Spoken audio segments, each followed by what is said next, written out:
Hello प्यारे बच्चों, क्या हालचाल। उम्मीद है आप लोग अच्छे होंगे। आज के इस वीडियो लेक्चर में हम डिस्कस करेंगे प्रिज्म से रिलेटेड जितने भी वाइवा के क्वेश्चन एग्जामिनर द्वारा पूछे जाते हैं वो डिटेल में देखेंगे। कुल 10 क्वेश्चन ऐसे हैं जो प्रिज्म से रिलेटेड आपसे पूछे जा सकते हैं। अगर ये टॉपिक से हट के क्वेश्चन पूछेंगे एग्जामिनर तो आपसे क्या पूछेंगे, परावर्तन क्या है, अपवर्तन क्या है, क्योंकि प्रिज्म में यही सब घटनाएं देखने को मिलती है तो इससे रिलेटेड क्वेश्चन आपसे पूछे जा सकते हैं। ठीक है, इसके पहले अगर आपको अभी भी कंफ्यूजन है कि आपको चार्ट पेपर पे क्या बनाना है, चाहे वो फिजिक्स हो, केमिस्ट्री हो या बायोलॉजी हो, तो आप मेरा एक वीडियो देख सकते हैं। यूट्यूब पे आप सर्च कीजिएगा मेडिको एस्पिरेंट साक्षी मिश्रा चार्ट पेपर पे क्या बनाए, ये करके आप सर्च करेंगे तो आपके पास एक कम से कम 15 या 12 मिनट की वीडियो है। उसमें आपको क्लियर हो जाएगा कि कौन सा डायग्राम अपने फिजिक्स में, केमिस्ट्री में या बायोलॉजी के चार्ट पेपर पे बनाना होता है। ठीक है, जितना भी टॉपिक वहां पे हमने आपको बताया है कि आप ये अपने चार्ट पेपर पे बना लीजिएगा। उससे रिलेटेड हमने वाइवा के वीडियोस आपको ऑलरेडी प्रोवाइड कर दिया है। आप वहां से प्लेलिस्ट में जाके सभी सब्जेक्ट के वाइवा के वीडियोस देख सकते हैं। और किसी भी टॉपिक पे अगर आपको वाइवा के वीडियोस चाहिए तो आप कमेंट कर दीजिएगा, हम आपको वो टॉपिक से रिलेटेड वाइवा के क्वेश्चंस करा देंगे। जैसे प्रिज्म से रिलेटेड हमसे एक बच्चे ने कमेंट किया कल ही कि हमें प्रिज्म से रिलेटेड क्वेश्चन करा दो। उस बच्चे का नाम था ऋषि करके। ठीक है, तो अगर आप ये वीडियो देख रहे हैं तो कमेंट में बता दीजिएगा कि ये वीडियो आपके लिए हेल्पफुल रही या नहीं। ओके, और कल ही हमने आपको एक वीडियो प्रोवाइड किया है जिसमें हमने 32 मोस्ट इंपॉर्टेंट फिक्स क्वेश्चन बताए हैं फिजिक्स के, जो कि पूछना निश्चित ही होता है और इसमें कोई चेंज नहीं कर सकता। आप इसके पहले आपको सजेशन देंगे कि ये long video 32 most important questions का लॉन्ग वीडियो देखने से पहले आप इसका शॉर्ट वीडियो देख लीजिएगा, क्योंकि वहां पे हमने लाइव प्रूफ भी आपको दिया है कि प्री बोर्ड्स में आपके 2025 वाले प्री बोर्ड में ही क्वेश्चंस कैसे पूछे गए हैं हमारे बताए गए क्वेश्चंस में से, और 2024 में हमारे बताए गए क्वेश्चंस में से क्वेश्चंस कैसे आए हैं हमने आपको लाइव प्रूफ में वीडियो भी बना के दे दिया है। शॉर्ट वीडियो में आप जाके देख लीजिएगा, आपको क्लियर हो जाएगा कि क्वेश्चंस कैसे पूछे जाते हैं या कैसे हम डायरेक्ट वही क्वेश्चंस बताते हैं जो पूछे जाएंगे। ठीक है, हमने इसी तरह से केमिस्ट्री का भी एक वीडियो दिया है जिसमें हमने 31 फिक्स क्वेश्चन आपको बताया है। आप ये दोनों वीडियो जरूर देख लीजिएगा, क्योंकि यहीं से आपके ज्यादातर जो थ्योरी वाले क्वेश्चंस हैं वो फंसते हैं। ठीक है, अगर आप नए हैं हमारे चैनल पे तो चैनल को सब्सक्राइब कर लें ताकि ऐसी इंफॉर्मेटिव और इंपॉर्टेंट वीडियोस आपके पास आती रहे। ज्यादा से ज्यादा वीडियो कर दें शेयर ताकि और भी लोग जुड़ जाएं। अपने कमेंट शेयर आउट आप यहाँ पे, या हमारा इंस्टाग्राम आईडी भी है, आपको पता ही होगा अगर आप रेगुलर क्लासेस लेते हैं। मेडिको एस्पिरेंट साक्षी मिश्रा करके इंस्टाग्राम आईडी है, वहां पे अपने डाउट्स पूछ सकते हैं। अब यहाँ पे हम लगाएंगे क्या, एक डायग्राम जो कि आपको यहाँ पे दिख रहा होगा। ये डायग्राम आपसे गूगल पे भी मिल जाएगा आराम से। यहाँ पे प्रिज्म का पहला जो डायग्राम है, ये वाला जो डायग्राम है, इसमें आपको दिख रहा होगा कि प्रिज्म में से जब कोई श्वेत प्रकाश गुजारा जाता है तो वो कैसे 7 रंगों में बदल जाता है। ठीक है, लेकिन हमें इस वाले डायग्राम से मतलब नहीं है, हमें इसके नीचे वाला जो डायग्राम है जिसमें सभी एंगल्स को दिखाया गया है कि लाइट जब अंदर जाता है सघन से, विरल माध्यम यानी वायु से, जब ये सघन माध्यम कांच में जाता है तो कैसे ये अपने एंगल को जो है चेंज कर लेता है और वहां पे विचलन कोण या प्रिज्म कोण का निर्माण करता है। ठीक है, ये हो गया डायग्राम। अब ये डायग्राम लगा रहेगा, आप आराम से देख लीजिएगा। आपने अपने चार्ट पेपर पे ये सेकंड वाला डायग्राम बनाया होगा जो कि आपके कोण के साथ है। ठीक है, यानी एंगल्स के साथ है, यही डायग्राम बनाया होगा। अब इस डायग्राम से रिलेटेड क्वेश्चन क्या पूछा जाएगा, सबसे पहला आपसे क्वेश्चन पूछा जाएगा कि प्रिज्म के पदार्थ का अपवर्तनांक का सूत्र क्या होता है, और ये आपका मोस्ट इंपॉर्टेंट डेरिवेशन में भी पूछा जाता है। यानी यहां से आपके डेरिवेशन का क्वेश्चन भी बनता है कि प्रिज्म के अपवर्तनांक n इक्वल टू जो आपका फॉर्मूला होता है उसका डेरिवेशन करके, यानी उसके सूत्र का निगमन कीजिए, तो ये क्वेश्चन आपका 5 नंबर का डेरिवेशन में भी आता है। लेकिन यहाँ पे हमें केवल अपवर्तनांक का फॉर्मूला बताना है, तो अपवर्तनांक का फॉर्मूला आप याद रखेंगे जो कि क्या होता है, n इक्वल टू, n आपका क्या है, अपवर्तनांक को कहते हैं, n equal to sine a plus del m। ठीक है, डेल m बाई 2 और पूरे के बटे क्या हो जाएगा, साइन a बाई 2। ये आपका फॉर्मूला होता है किसका? प्रिज्म के पदार्थ के अपवर्तनांक का। अब यहाँ पे एक चीज ध्यान दीजिएगा, कभी कभी डेल एम की जगह डी एम भी लिखा होता है, इसको आपको देख के कंफ्यूज नहीं होना है। डी एम या डेल एम दोनों का मतलब होता है विचलन कोण। क्या होता है? प्रिज्म का विचलन कोण, ठीक है। और जो आपका एन है ये होता है अपवर्तनांक, और ए आपका क्या है? प्रिज्म कोण होता है। हम यहाँ पे लिख भी देते हैं कि आपका ए क्या है? प्रिज्म कोण है। और आपका डेल एम जो है इसको हम विचलन कोण भी कहते हैं। और एन आपका क्या है? तो एन आपका अपवर्तनांक होता है। समझ में आ गया? क्लियर है इतना आपको? ये चीज आपको क्लियर होगा कि आपका अपवर्तनांक के सूत्र का यानी अपवर्तनांक का फॉर्मूला क्या होता है। समझ में आ गया? n equal to sine A plus del m upon 2, नीचे साइन ए बाई 2। अगर आपसे पूछा जाए कि ए क्या है बता दो, तो प्रिज्म कोण होता है, डेल एम विचलन कोण होता है, और एन आपका अपवर्तनांक होता है। मोस्ट इंपॉर्टेंट फॉर्मूला आपके न्यूमेरिकल के दृष्टि से भी है। अगला क्वेश्चन क्या पूछेगा एग्जामिनर कि पतले प्रिज्म के लिए विचलन कोण का सूत्र क्या होगा? विचलन कोण का फॉर्मूला भी आपसे पूछा जा सकता है। यह भी हमने आपको बताया था कि विचलन कोण का फॉर्मूला क्या होता है। सबसे पहले ये समझते हैं कि पतला प्रिज्म क्या होता है। मान लीजिए एग्जामिनर अगर आपसे घुमा के क्वेश्चन पूछेगा, क्या पूछेगा कि ये बताइए कि पतला प्रिज्म क्या होता है। पतला प्रिज्म का मतलब ये है कि जो प्रिज्म कोण ए होता है उसका जो मान है वो 5 डिग्री हो या 5 डिग्री से कम हो, यानी प्रिज्म का जो लेयर है, जो कांच की मोटाई है, जो उसका लेयर है वो या तो 5 डिग्री हो या 5 डिग्री से कम हो। ऐसे प्रिज्म को हम पतले प्रिज्म का नाम देते हैं। पतले प्रिज्म के बारे में एक छोटा सा नोट आप लिख लेंगे कि पतला प्रिज्म का मतलब है कि इसका जो मान होगा वो 5 डिग्री होगा या इससे या 5 डिग्री से कम होगा, तो ऐसे प्रिज्म को हम पतला प्रिज्म नाम देते हैं। लेकिन हमसे यहाँ पे क्वेश्चन क्या पूछा गया है कि पतले प्रिज्म के लिए विचलन कोण का फॉर्मूला बताइए। विचलन कोण का फॉर्मूला आप याद रखेंगे जो कि क्या होता है? डेल एम, ये हो गया आपका विचलन कोण। डेल एम की जगह डी एम भी लिखा हो सकता है, स्मॉल डी और एम भी लिख सकते हैं। Del M equal to n-1 और यहाँ पे इनटू में कैपिटल ए। अब आपको पता ही है n क्या है? अपवर्तनांक है, और a आपका क्या है? प्रिज्म कोण है, और डेल m आपका क्या है? विचलन कोण है। हमें यही बताना था कि प्रिज्म के लिए विचलन कोण का सूत्र क्या होता है। विचलन कोण का फॉर्मूला क्या हो जाएगा? Del m equal to n-1 into A. इससे रिलेटेड भी आपके कुछ न्यूमेरिकल्स पूछे जाते हैं, ठीक है। और इसमें आपको पूछ लिया जाए a क्या है, n क्या है, डेल m क्या है, तो यहाँ पे लिखा हुआ है, आप लर्न कर लीजिएगा। अगला क्वेश्चन क्या है? प्रिज्म किस पदार्थ का बना होता है? बहुत भयंकर क्वेश्चन, आपको आएगा ही नहीं। आपको अभी अभी बताया है कि प्रिज्म किसका बना होता है? कांच का। हमेशा आपको प्रिज्म कैसे दिखेगा? कांच का बना हुआ। तो ये क्वेश्चन बहुत नॉर्मल है, कोई भी इसको बता सकता है कि प्रिज्म किसका बना होता है? कांच का बना होता है। और प्लास्टिक के भी प्रिज्म आते हैं, लेकिन लैब में उसका यूज नहीं किया जाता।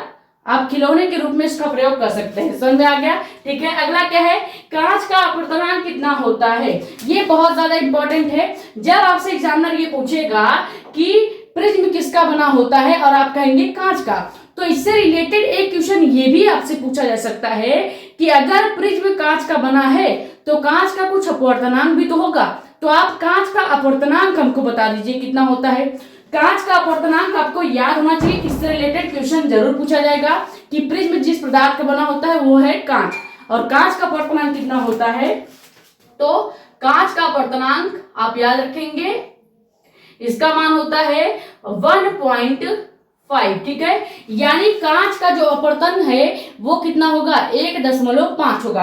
अब कांच से रिलेटेड आपसे कुछ अपवर्तनांक और भी पूछे जा सकते हैं। ये तो आपके टॉपिक से क्वेश्चन हो गया, प्रिज्म से रिलेटेड। अब प्रिज्म से हट के क्वेश्चन क्या पूछा जाएगा कि जल का अपवर्तनांक क्या होगा, उसके बाद जल का अपवर्तनांक क्या है, उसके बाद वायु का अपवर्तनांक क्या है, ये भी आपसे पूछा जा सकता है। तो दो और आप याद रख लेंगे। ये तो हुआ कांच का अपवर्तनांक 1.5। अगर आपसे पूछ लिया जाए कि जल का अपवर्तनांक कितना होगा और वायु का अपवर्तनांक कितना होगा, तो आप दोनों याद रखेंगे। जल का अपवर्तनांक होता है 1.33, ठीक है, 1.33 या 4/, या आप लिख सकते हैं इसको 4/3, ठीक है, 4/3।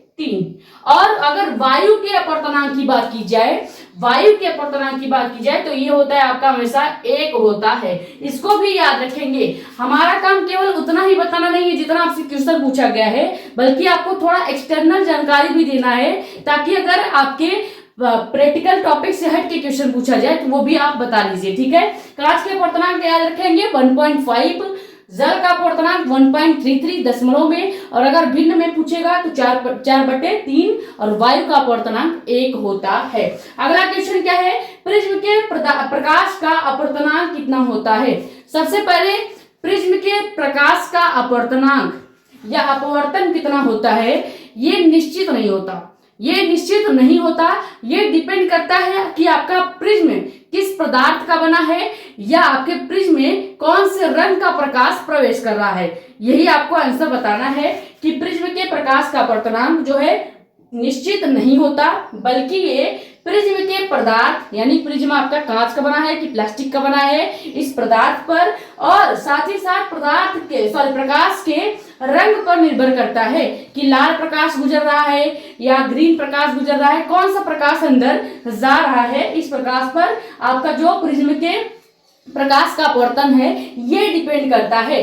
अब यहाँ पे इस स्लाइड में सबसे ज्यादा इंपॉर्टेंट क्वेश्चन क्या है जो 100% आपसे पूछा जाएगा, वो ये दो फॉर्मूले वाले हो गए, पहला और दूसरा आपको याद ही रखना है। साथ ही साथ आप चौथा वाला जरूर याद रखेंगे कि कांच का अपवर्तनांक कितना होता है, जल का कितना होता है, वायु का कितना होता है, और प्रिज्म किस पदार्थ का बना होता है। ये तो आप भूल ही नहीं पाएंगे, क्योंकि आपको डायरेक्ट जो चीज आप देखते हो वो आपको ज्यादा याद होती है। आपने देखा है कि प्रिज्म कांच का ही होता है, तो आप कभी नहीं भूलेंगे कि प्रिज्म किसका बना होता है, ठीक है। बाकी ये आपके नॉर्मल क्वेश्चन है, ये आपसे पूछा नहीं जाएगा कि प्रिज्म के प्रकाश का अपवर्तनांक कितना होता है, लेकिन आपको फिर भी पता होना चाहिए। अब टॉपिक से हटके आपसे क्वेश्चन क्या पूछा जाएगा कि अपवर्तन क्या होता है, परावर्तन क्या होता है। अपवर्तन आप कहेंगे कि अपवर्तन वह घटना या वह क्रिया है जिसमें प्रकाश जो है वो विरल माध्यम से सघन माध्यम में प्रवेश करती है, और अपने जो जैसे ही वो विरल से सघन में प्रवेश करेगी तो वो अपने कोण से थोड़ा सा क्या हो जाएगी, विचलित हो जाएगी, अपने मार्ग से थोड़ा सा विचलित हो जाती है, और ये जो विचलन की घटना है यही आपका अपवर्तन कहलाता है। समझ में आ गया अपवर्तन की डिफिनीशन, या आप इसको शॉर्ट में गूगल से सर्च करके भी पढ़ सकते हैं कि अपवर्तन का डिफिनीशन क्या होता है। और अगर परावर्तन की बात करें तो परावर्तन का मतलब ये है कि जब कोई प्रकाश किसी सतह से टकराती है, और यानी अगर कोई प्रकाश वायु से आके सघन माध्यम पर टकराती है तो वो उसी माध्यम में वापस लौट जाती है, और ये जो घटना होती है ये आपके प्रकाश के परावर्तन का घटना होता है। ये आपने बेसिक 9th या 10th में आपने पढ़ा होगा, प्रकाश का परावर्तन और अपवर्तन, यही सब वाइवा में क्वेश्चन पूछे जाते हैं। ये स्क्रीनशॉट कर लीजिए 5 क्वेश्चन, फिर 5 क्वेश्चन और देखेंगे, क्योंकि हमने बोला है 10 इंपॉर्टेंट क्वेश्चन जो वाइवा में पूछे जाते हैं वो बताएंगे, तो हम 10 आपको कवर करा देंगे। ये स्क्रीनशॉट कर लीजिए।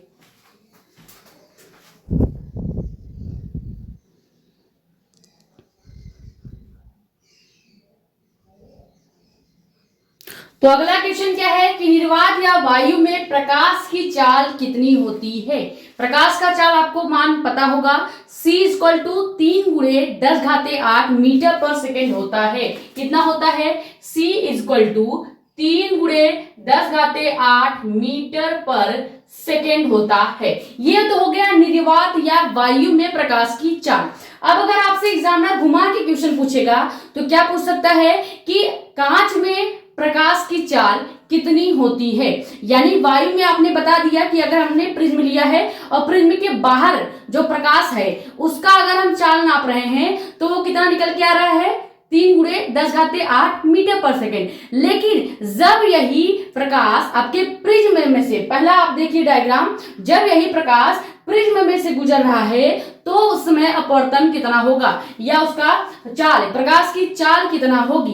तो आप याद रखेंगे कांच में प्रकाश की चाल जो है ये कितनी हो जाती है, ये याद रखेंगे कितना रहेगा, v इक्वल टू 2 × 10⁸ मीटर पर सेकेंड। अब यहां से एक बहुत ज्यादा इंपॉर्टेंट आपसे क्वेश्चन पूछा जा सकता है कि क्या ऐसा कारण है कि वायु में प्रकाश की चाल जो है वो अधिक है और वही प्रकाश तो बदल नहीं रहा है, आपका वही प्रकाश है जो आपके वायु में है और वही कांच में प्रकाश जा रहा है, दोनों प्रकाश सेम है, प्रकाश में कोई डिफरेंस नहीं है।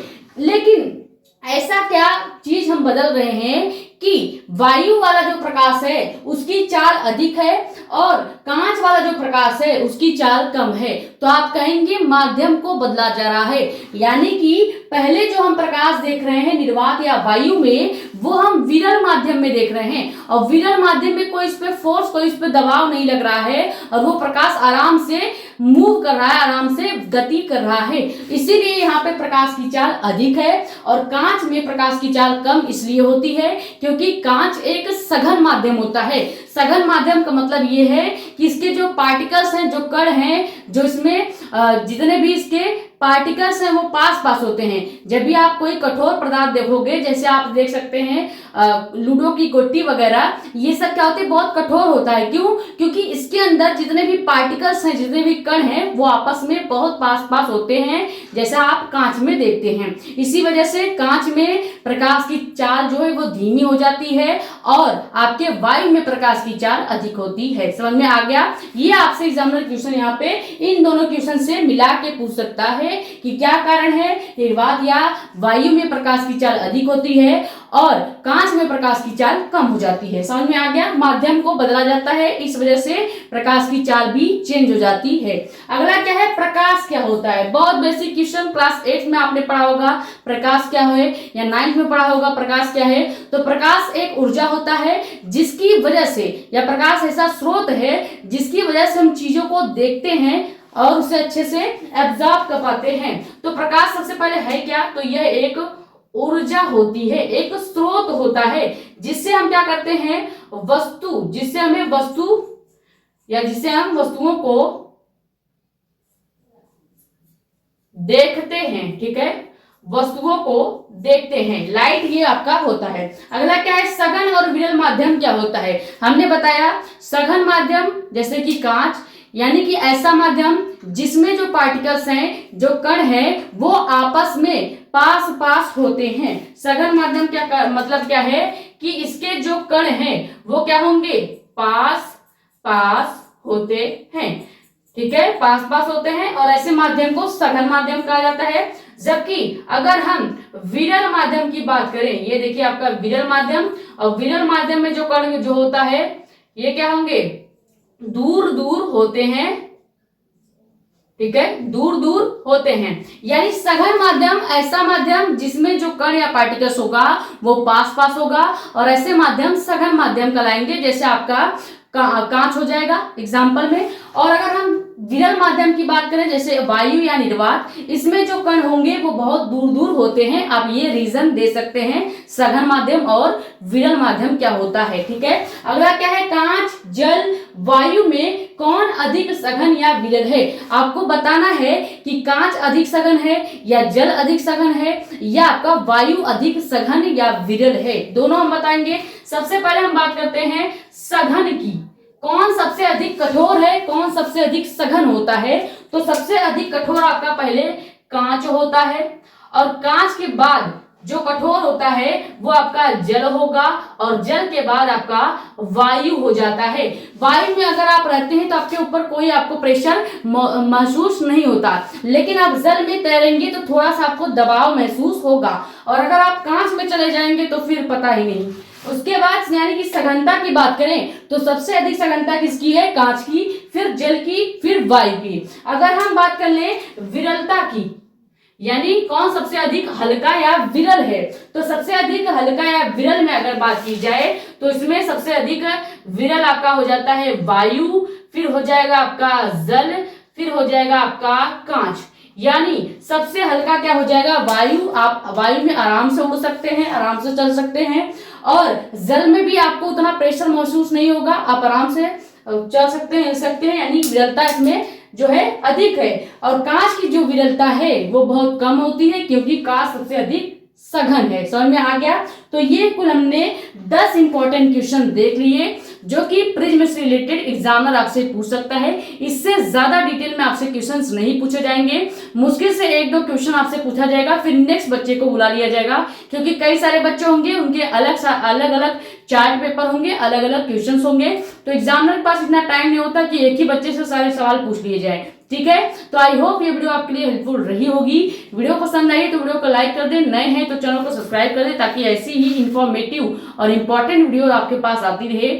ज्यादा से ज्यादा वीडियो कर दें शेयर, ताकि और भी लोग जुड़ जाएं। अपने कमेंट्स शेयर आउट आप यहाँ पे, यह हमारा इंस्टाग्राम आईडी भी है मेडिको स्पेन साक्षी मिश्रा के नाम पे, वहां पे पूछ सकते हैं। ठीक है, ये स्क्रीनशॉट कर लें, और किसी भी टॉपिक पे अगर आपको वीडियोस चाहिए तो आप हमसे मांग सकते हैं कि केमिस्ट्री में ये टॉपिक हमने बनाया है, इससे रिलेटेड वाइवा क्वेश्चन बता दीजिए, या फिजिक्स में या बायोलॉजी में, किसी में भी चाहिए आप मांग सकते हैं। क्योंकि अभी आपने प्री बोर्ड जस्ट दे के खाली हुए हैं, अब आपका मेन मोटो होगा वाइवा, क्योंकि प्री बोर्ड के बाद वाइवा होता है। अब आप वाइवा पे फोकस कीजिए। ठीक है, ये स्क्रीनशॉट कर लें। मिलते हैं नेक्स्ट वीडियो में। Thank you so much.